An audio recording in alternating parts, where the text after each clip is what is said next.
Përshëndetje të gjithëve, unë quhem Ebri, jam 25 vjeç, jam nga Kavaja. Atëherë t'ju tregoj një sekret vogël, me thënë drejtën dje darkë kur mora vesh lajmin nga zoti Stivi që jemi ftuar nga kisha si motor fitoria, t'jap dëshminë time, kam qenë shumë i gëzuar dhe jam hedhur nga gëzimi pasi kam pasur një përgjigje lutjesh që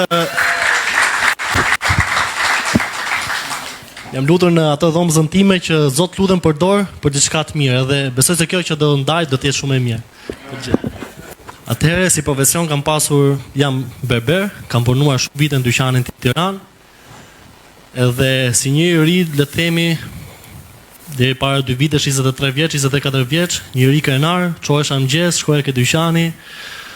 Mendoja, kam qenë përdorues dhe mendoja që droga asnjëherë nuk do më vën mua poshtë. Asnjëherë nuk do më çoj mua aty ku më çoj, në rrugë. Gjithmonë kam menduar me veten që do ta kem unë kontroll drogën, edhe kjo s'do më kontrolloj. Por ndodhi komplet gjëja e kundërt.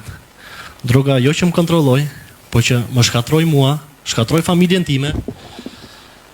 Edhe për rreth 2 vitesh ose 3 vitesh përdorim të kokainës, unë humba gjithçka. Humba nënën, humba babain tim. Ata thjesht më përzun nga shtëpia, e brik, bëj çfarë dush me jetën tate, u lodha me ty, u lodha duke të larë borxhe, u lodha duke trokitur në orën 12 natës, ku është Ebri sepse më ka kaq lek borxh. Thjesht ato u lodhën. Kërkoja ndihmë ke motra s'm hapi derën, sepse më ndihmuan për rreth 1 vit. Por mbas 1 viti, 2 vite njeriu lodhet. Edhe thjesht, ku kam qenë rrugëve të Tiranës duke ecur, normalisht duke tymosur një cigare shash, thjesht kam thënë, o Zot, çfarë duhet bëjmë tani? O Zot, më jep një shenjë.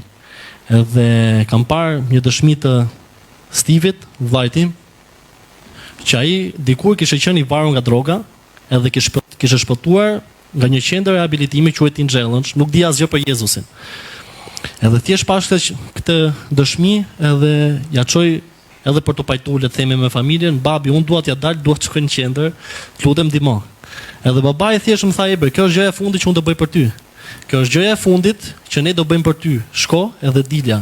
Edhe unë sot jam këtu në muajin e 9 të programit Teen Challenge Albania. Kam fituar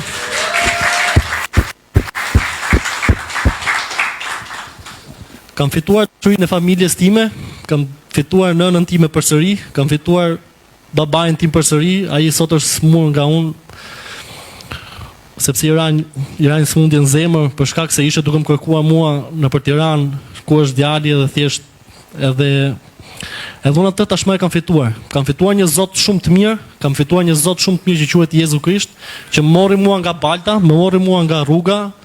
Ndoshta ti do mund shikosh buzëqeshjen time që është i mirë, por nuk ishte kështu para një viti, s'kam pas shumë dhëmb. por që Zoti Jezus është i mirë. Unë dua mbas muajit 6 të programit Teen Challenge, kur po shikoja veten time që okay, Ebri ti tani ke restauruar marrëdhënien me familjen, ti tani ke restauruar marrëdhëniet me motrën. Ebri ti duhet të pagëzohesh. Edhe jam shumë i gëzuar që mora vesh dhe lajmin që 24 maj në kishën tonë Besim Shpresë Dashuri do jenë dhe pagëzimet e këtij viti, edhe shkoj me vrap ke zyra i them, Zoti Ergest, Stivi, dua të pagëzohem këtë vit, edhe dua ta shpall. Dua ta shpall, për mua pagëzimi është diçka e bukur, ne kemi bërë dhe mësim, dua ta shpall me gjithë zemër që unë dua Jezusin edhe besoj si Zot dhe si shpëtimtarin tim edhe të familjes ime. Edhe pagëzimi për mua do të jetë një beslidhje me Zotin, që po unë do i ndjek Zotin edhe kur nuk e kthehem më mbrapa.